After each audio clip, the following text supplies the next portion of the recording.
오늘은 이사야를 준거 15번째 시간입니다. 오늘은 이사야 15장과 16장을 통하여 모압의 멸망에 대해서, 겨울의 멸망에 대해서, 왕국 건설 방해세력의 멸망에 대해서 결론해 보도록 하겠습니다. 본장은 모압을 들어서 한때는 이스라엘을 괴롭혔으나 모압은 망하고 다윗 왕국이 굳게 선 것을 들어서 인간 정말의 왕국 건설 방해 세력인 겨울 건설에 대한 심판의 경고를 말씀하신 것인데요. 이미 750년 전에 멸망한 모압을 들어서 인간 중간에 모압과 같이 어리석은 행동을 하는 불의한 격건설에 대한 경고의 말씀이다. 이렇게 말씀을 드립니다. 750년 전이라는 말은 이사야 성경 쓰기 전에 750년이 망했던 모압 족속이었기 때문에 모압을 이어낼 수는 없는 거죠. 750년에 망한 나라였기 때문에 인간 정말에 모압과 같은 세력이 등장할 것을 보여준 것이다. 이렇게 보셔야 이 성경을 깨달을 수 있다. 이 말입니다. 그래서 이사야 16절 13절에 보면 이런 여호와께서 전에 모압을 들어서 하시는 말씀이거나 전에 모압이라고 했죠. 그러니까 이미 망한 지 750년 전에 모압을 말씀하시지만은 그 모압은 인간 영혼의 불의한 격건이라고 뜻한 것이다. 이렇게 보셔야 된다. 이 말입니다. 먼저 15장을 보겠습니다. 모압에 관한 경고라. 하루아침에 모압알이 망하여 황폐할 것이며 하루밤에 모압 길이 망하여 황폐할 것이라. 그들은 바익과 디본 산등에 올라가서 울며 모양은 느보와 미드바를 위하여 통곡하도다. 그들이 각각 머리털이 없이 하였고 쇠문을 꺾었으며 거리에서는 굵은 배로 몸을 둥겼으며 지붕과 넓은 곳에서는 각기 애통하며 심히 울며 헤스본과 엘르갈레는 부르짖으며 그곳에는 아스까지 들리니 그러므로 모압의 천사가 크게 부르짖으며 그 혼이 속에서 떨도다. 내 마음이 모압으로 하여 부르짖는도다. 그 기인들은 소알과 에길랏 칠리시아로 도망하며 울며 루이 빗달길로 올라가며 호나임께서 해야만을 부르짖다니 니물물이 마르고 풀이 시들었으며 연한 풀이 말라 청정한 것이 없음이로다.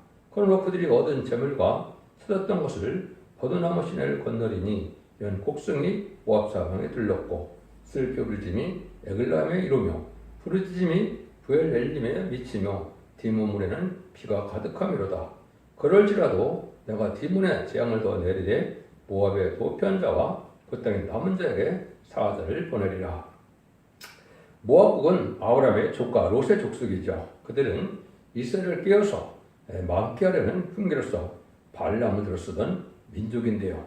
그래서 발람을 들어서 이스라엘 백성을 멸망케 했던 족속이다. 이 말입니다. 아무리 이스라엘이 대적하는 일을 했으나 필경은 하룻밤 사이에 망했다는 것인데요. 알파 오메가 진리인데 아브라함의 가정에서 모압 족속이 나오고 또 이스라엘 족속이 나왔는데 모압 족속이란 롯의 족속이고 이스라엘은 야곱의 족속인데 모압이란 롯이 동고만에 살다가 불로 망할 때 천사가 아브라함의 기도를 통해서 가서 그들을 끌어내는데 롯의 처는 뒤를 돌아봐 롯의 처는 죽어버리고 롯이 딸 둘하고 기쁜 삶 속에 살다가 인종을 퍼뜨리는데 아버지에게 포도주를 먹여서 취하게 하고 딸 둘이 동침을 해서 모압과 암몬 족속이 이루어졌다 이 말입니다. 실제 이렇게 해서 모압과 암몬 족속이 일어났다 이 말이죠. 이제 아브라함의 씨로 이삭이 야곱은 12지파를 이들이 애굽에서 내려가서 400년 동안 압박받고 들어오다가 돌아올 때 모압 족속은 강국을 이루고 한나라가 됐는데 이스라엘이 애굽에서 고생하다가 돌아오면 그들을 환영하고 도와줘야 하는데 압박을 하고 자기 땅에서도 못 지나게 할 거 아니라 발람을 시켜서 이스라엘 망하게 하는 저주해달라고 하는 민족입니다. 그러나 그 민족이 다 통곡하다가 망하고 다윗 왕국은 굳게 서서 다윗 왕국으로 말하면 인간적으로는 새 시대인 천년왕국이 이루어진다는 사실을 말씀한 겁니다. 그래서 여기서 다윗 왕국은 신약으로 놓으면 천년왕국을 말씀하시는 것이고 그 말씀하시는 것이 성취된 것이 이제 인간 종말의 역사다 이렇게 볼 수 있는 겁니다. 이것은 아주 중요한 교훈이 있는데요.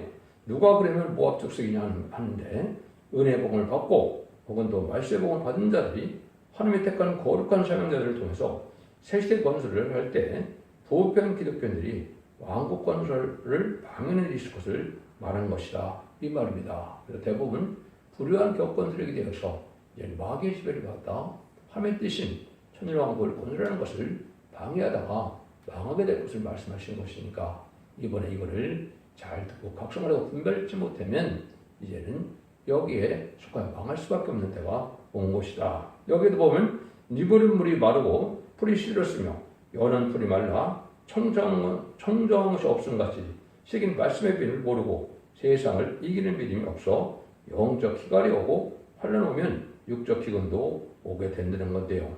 두고 보시면 격건설에게 신령한 첫 대계의 왕권을 반대하다가 환란이 올 때 실패를 듣다 모두 망하게 될 것을 말씀하시는 겁니다. 참다운 이제 시온의 무리, 임마누엘의 역사 아래 이제는 한 무리가 나오는데 첫 대계를 통하여 전선점에 말과 축년을 가르는 단지주의를 전선점만 동안에 갈려게 된다 이 말입니다.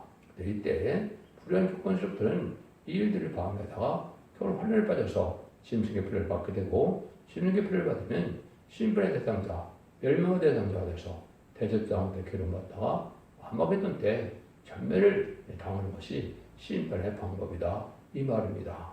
모든 예언서기식이 그렇게 다 결론을 맺도록 되어 있습니다. 아모스 2장에서도 보면 이 모압에 대해서 얘기를 했죠. 여호와께서 그랬을 때 모압의 서너 가지 죄로 인하여 내가 그 벌을 돌이키지 아니하리니 이는 저가 에돔왕의 뼈를 불살라 해를 만들었습니다. 내가 모압에 불을 보내리니 그리고 궁궐들을 사르리라. 모압이 요란함과 애칭과 나팔소리 중에서 죽을 것이라. 내가 그들 중에서 재판장을 멸하며 방백들 저와 함께 죽이리라. 이는 여호와의 말씀이니라. 격건들의 길이 불의한 썩이 됐다. 이러한 죄 때문에 결국은 왕이 되는데 아주 잔인한 죄다 이 말이죠. 그래서 이제 인간적으로는 불의한 격건과 불의한 또 정권 지도들이 아주 악한 일을 하고 또 잔인한 일을 하다가 그걸 다 망할 수 있게 되고 만다 이 말이죠. 지금 영적인 눈으로 본다면 세상을 돌아볼 때 남은 정령 백성에 대해서 천국의 축복을 받을 사람들이 참으로 찾기가 힘든 그런 때가 왔다. 마치 노아 때 노예 방주를 탄 사람이 10명밖에 없는 것처럼 또 성과 고모라가 망할 때 구원받은 사람이 3사람밖에 없는 것처럼 또 60만 명 중에 가나안을 가면서 다정리를 한 사람은 여호수아 갈렙밖에 가나안에 들어간 사람이 없었지요. 그래서 그런 것 마찬가지로 또 여리고성에 무너졌을 때 기생라합 가정에는 구원받은 가정이 없죠. 이것이 이제 역사적인 교훈인데요. 이런 날들을 지금 앞에 두고 있는 것이 현실이다. 그래서 지금 한일에 전산으로 들어갈 날이 임박한데 우리가 이것을 잘 분별해야만 여러분들이 올바른 교회가 올바른 신앙생활이 뭔지를 깨달아야 된다. 이 말이죠. 16장도 똑같은 내용입니다. 그래서 모압을 들어서 한때는 이스라엘 기록했으나 모압은 망하고 다윗의 왕국이 국계 선거를 들어서 인간들의 왕권을 방해적인 불의한 격건설에 대한 심판의 경고다. 16장 5절을 먼저 보시면 다윗의 장막의 왕위는 인정을 굳게 설 것이며 그의 앉은 자는 충실함으로 판결하며 공평을 구하며 이를 신속행하리라. 그래서 하나님은 언제나 충실하고 언제나 의를 따라 행하기 때문에 그래서 대적하는 자가 다 망하고 그 다윗 왕국만은 세상 왕국을 이루게 된다. 이 말씀이거든요. 이것이 이제 천일왕국을 이루게 되고 하나님의 창조의 목적을 달성해서 완전한 축복의 애장성을 회복시키는 것이 기독교 2000년의 역사고 이제 6000년의 하나님의 역사다. 이렇게 볼 수가 있는 겁니다. 이걸 보고 또 한번 보겠습니다. 1절에서 5절입니다.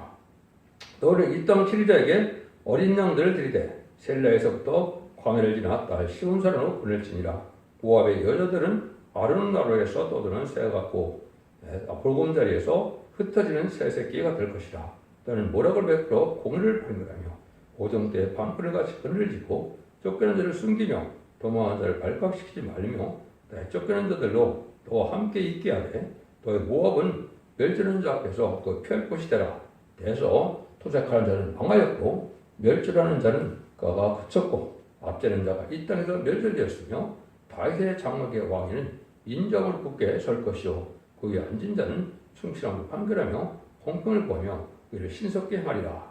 모압에게 억울함을 당하던 다윗 왕국을 굳게 서게 된다 이 말이죠.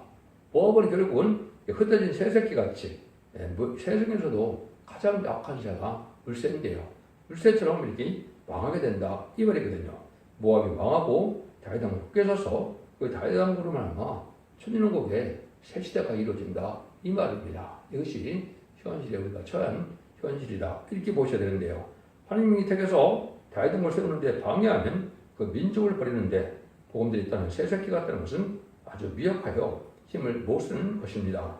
나그네를 돕듯이 여러 가지 편의를 제공하여 도와야 하는데 환영하고 용접해야 하는데 오히려 방해하고 압박하니 하나님께서는 다윗왕의 충신과 공평, 인정으로 진리의 말씀으로 영원히 서길 것이요 모압 족속을 아주 망해버리는데 모든 민족의 예물을 가지고 다윗왕으로 들어온다는 말입니다. 이것은 새 시대의 천년계 종조국이 바로 한국인데 옛날에 예물을 가지고 이스라엘로 가듯이 우리나라로 온다는 말씀을 이렇게 표현한 겁니다.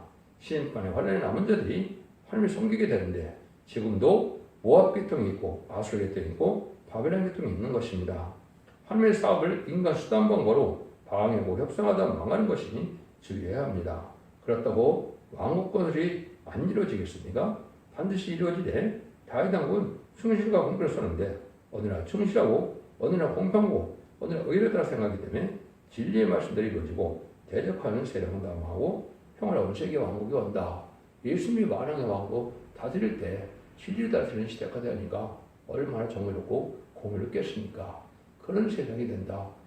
지금은 불공평하고 불의하고 또 오랜 일 많다는 세상의 정권이고 교권인데 그런 일이 전혀 없다 이 말이죠.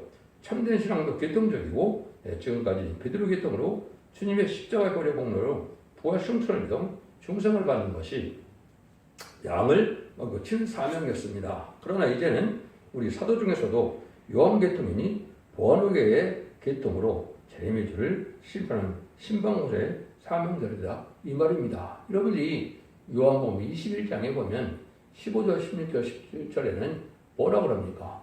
이제 베드로에게 이제 시몬아 너는 나를 사랑하냐 물으면서 양을 먹이라 양을 치라 그랬죠.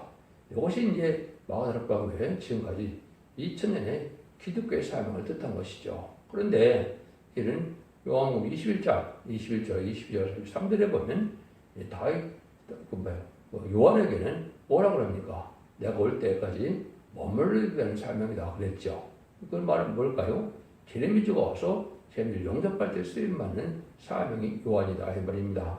그 사명은 바로 계시록을 써서 예언서 계시록을 읽고 듣고 지켜서 이름을 지켜야만 죽지 않고 새시하고 죽지 않고 별성천하는 이런 복을 누리게 되는 것이 하나님의 때가 참 경륜이고 이것이 늦은비 성령의 역사로 제레미를 영접하게 된다는 비밀인데 이걸 알지 못하니까 참으로 안타까운 시대다 이렇게 볼 수 있는 겁니다. 그래서 이런 일들이 이제 하나님께서 하시는데 여러분이 고린도서 12장 28절에 보면 하나님의 교회 중에서 몇 줄을 세워졌으니 첫째는 사도요, 둘째는 선지자요, 셋째는 교사요, 다음은 능력이요 이렇게 말씀하시죠. 지금까지 사도를 통하여 은혜의 시대인 철미를 영접하는 역할을 한 것이죠. 그런데 제레미주가 올 때는 선지를 세운다 이 말입니다. 이것은 다시언의 사명이고 예언서 계시록을 이 시대에 맞게 전하는 사명이기 때문에 14만 4천 명이 다 선지자의 사명이고 이 사명들을 하던 자들이 결국은 제를 영접하게 된다 이 말입니다.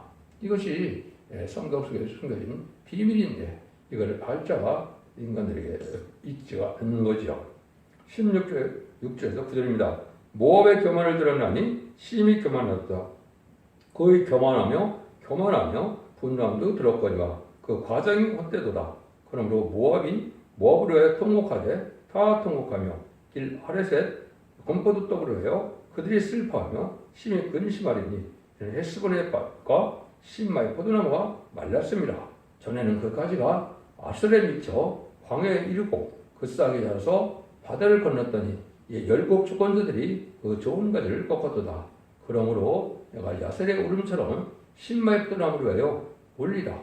헤스본이여 에르 알레여 나의 눈물로 너를 적시리니 너의 울음소리가 농동물에 떠드는 소리가 일어나면이라. 모압은 극도로 교만하여 한때는 자기의 세력을 자랑하고 그들의 세력이 강하게 높아질 때도 있었으나 그들은 슬퍼하며 근심하니 이는 가지가 꺾이고 농동물이 다 없어지는 비참한 재앙이 오게 되었다 이 말입니다. 이것은 격군 대륙은 커지고 화려해지고 해외 선교로 교세가 확정되어 경화진다는 것입니다. 그래서 포도나무 가지가 바다를 건넜다고 그랬죠. 지금 해외 선교를 많이 하죠. 해외 선교를 하는데 한때 합당한 해외 선교가 얼마나 되겠습니까?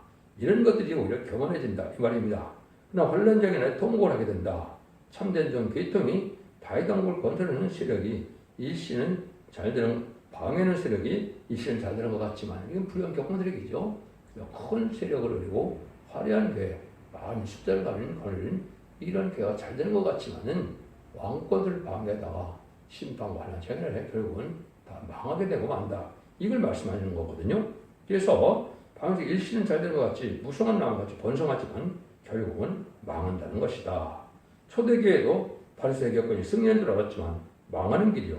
마가 대학병에 성신이만이 실체했다고 비방했는데 세계적인 교회가 되었듯이 격권 해석을 자랑하다가 명성과 꿀을 자랑하며 날리다가 인간적으로 마지막 교회 알고 보는 초대교회에 말세에 보면 다림질의 주의를 반대하고 선주과 왕권을 반대하다가 환란이 오면 결국 망하고 만다는 것입니다. 그래서 11장 이제 3절을 보면 앞으로는 이제 초대교회와 바벨교회로 들어갈 나눠지지요.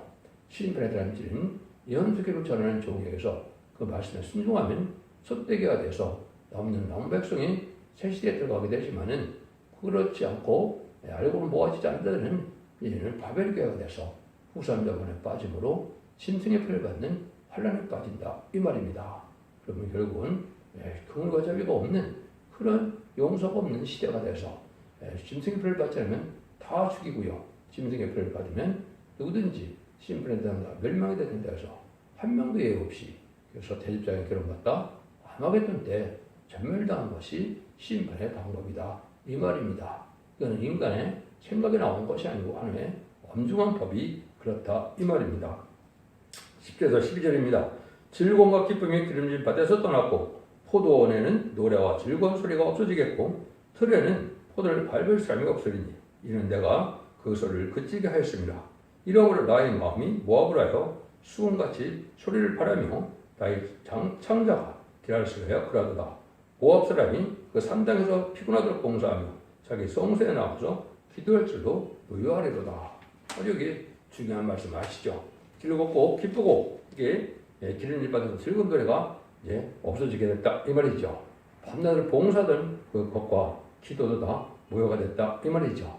또 화려한 교회에서 마음이 봉사하고 기도해도 시대적인 진리를 받아들이지 않고 이렇게 하던 것은 다 소용없게 되고 망하게 된다 이 말입니다. 그래서 제레미지를 영접하는 사명과 주님을 영접하는 사명은 교회의 모습도 틀리고 사명도 틀리다. 여러분들 이걸 잘 분별하지 않으면 제대로 영접할 수 없다는 사실이고 이른비 성령 역사로는 영혼 많은 시대만 영혼 것만 받는 것이고 늦은비 성령 역사를 받아야 죽장하고 세시하고 주님 앞에 승천하여 남는 영백성으로 천년의 축복을 받아서 에덴동산의 축복을 받아들이는 것이 하나님의 때와 같은 경우를 이루는 것이다 이 말입니다. 이걸 분별해서 여러분이 지금 잘 교회를 선택하고 진리에 순종하는 믿음이 필요한 때다 이렇게 볼 수가 있는 겁니다. 참된 하나님을 대적하고 참된 하나님의 역사를 대적하면서 기도에도 소용없고 봉사에도 소용없고 연보에도 소용이 없다는 것이죠. 진리 하나님이시니 시긴 진리를 따르고 순종해야만 진리의 이제 핵선이 나타나면 다 소용이 없다. 이것은 무슨 말이냐? 하나님 시대마다 언약 신앙 시대는 노예 방주법을 따르지 않으면 누구든지 다 망하죠. 언약 신앙 시대인 족정 시대는 아브라함의 할례법을 따르지 않으면 누구든지 다 망하는 겁니다.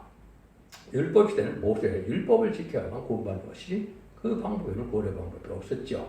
제가 예수님 십자가에 못 박아 들어가시고 난 다음엔 그리스도의 십자가 도를 공로를 믿고 부활시켜 하셔서 속건제로 들어가신 예수님이 사망을 이긴 것을 믿지 않으면 그는 지금 영원을 받지 못한 시대가 있었던 거죠. 근데 지금은 예수 믿고 충성받았다 해도 예의 말씀을 읽고 듣고서 읽고 듣고 지켜서 원죄자문제를 받고 제사함을 해서 영혼권의 권을 받고 가족적인 축복으로 자손 만대 축복을 이루는 복을 누리는 것은 예의 법을 읽고 듣고 지키는 방법 외에는 방법이 없다 이 말입니다. 그래서 예언의 계시를 말로 되고 뭘로 되는 것이나 예언의 계시를 믿고 순종하지 않으면 어느 누구도 새시대 축복을 받지 못하고 환란장 심판날에 멸망하고 만다 이 말입니다. 13절 14절입니다. 이는 여호와께서 전에 모압에 들어하신 말씀이오니와 이제 여호와께서 말씀하여 가라사대 품꾼의 정원에 같이 3년 내에 모압의 영화와 그 큰 무리가 늑음을 당할지라도 남은 수와 심히 적어 소용이 없으리 되리라 하시도다. 품꾼의 정원에 같이 멸망한 정원 때가 온다 이 말이죠. 이것은 모압에 들어서 하신 말씀이라는 것은 모압은 상관이 없는 일이고 모압이 전에 있었던 일을 통해서 인간 생활에 모압 같은 세력이 다 망하게 될 것이다. 이건 실제 모압이 망한 후에 750년 전에 50년 후에 예언서가 써있기 때문에 모압과는 실제는 상관이 없다 이 말이죠. 그런데 품꾼의 날을 정하고 일을 하려면 그 날이 오는 것 같이 멸망에 온다. 그는 전선년 만에 순종 차려면 3년 내에 다 망한다 이 말입니다. 여러분 이제 마지막 한 일에 7년 정도가 남고 왕국 건설까지 10년 정도가 남았다 할지라도 결국은 여러분들이 복을 받는 날은 멸망, 남살했다. 전선년만 이후에는 살았다 해도 살았다는 그러한 의미가 없습니다. 환란장의 날에 고생만 하다가 결국은 망하기도 심판받는 일만 남아있는 것이 인간 정말의 역사거든요. 여러분들이 심히 지금 각성받아서 이 말씀을 순종하여만 살 길이 열린다 이 말입니다. 그래서 품꾼의 정한 날을 정하고 일을 하면 그날이 오는 것 같이 멸망의 날이 올 것이다. 반드시 망하게 되니 듣는 자는 각성을 받고 깨우침을 받아야 한다는 것이죠. 전선만이 지나면 환란을 겪고 망하게 될 것이니 한국은 이번 환란이 오면 또한 멸망이 된다. 한국도 심판관이 가까운 때가 됐기 때문에 이 진리 앞에 순종하는 이런 무리가 아니면 살아남기가 어려운 시대가 지금 오고 있다. 이렇게 볼 수가 있는 겁니다. 그래서 아까도 말한 것처럼 이제 모압과 암몬에 대한 제약을 많이 얘기하는데 아주 악하고 잔인하고 이런 세력들이 결국은 불의한 격권 세력, 불의한 정권 세력도 마찬가지죠. 이런 세력들은 다 망하고 말고 그 대신 이는 의롭고 경건한 알고를 보는 첫대기 역사에 다람쥐의 찔림을 속에 순종하여 알고로 모아지는 역사가 전선반인데 선전만에 모여져야만 알고 길에서 남는 나온 백성으로 체제 축구를 이루게 된다 이 말입니다. 지금 많이 이단이 많고 탈선된 데가 많은데 이것은 바로 가라지를 모으는 때가 온 거고 가라지를 모아서 하려면 하나님 먼저 태운다고 했죠. 하나님 전에 먼저 멸망을 하고 남는 나온 백성만 하나님의 세계 축구를 이루게 하는 것이 하나님의 때가 된 경험을 이루는 방법이다. 여러분들은 기독교 2000년의 역사가 예수 믿고 중생받아서 영원 받는 것으로 끝을 맺는 것이 아니고 예수 믿고 중생받다 할지라도 예령하시고 일구독과 뛰어서 원대적 대를 받고 영혼간에 구원을 받는 가족적인 축복으로 작은 만대 축복을 이루는 것이 남는 나온 백성으로 예진동의 축복인 천국에 들어가는 것이 기독의 참된 소망이고 구원임을 믿고 순종하여 믿을 때가 온 것입니다. 지혜를 잘 분별해서 순종함으로 자손 만대 축복을 이루는 복된 종들과 성도님들이 다 되시기를 예수님으로 간절히 축원드립니다. 아멘.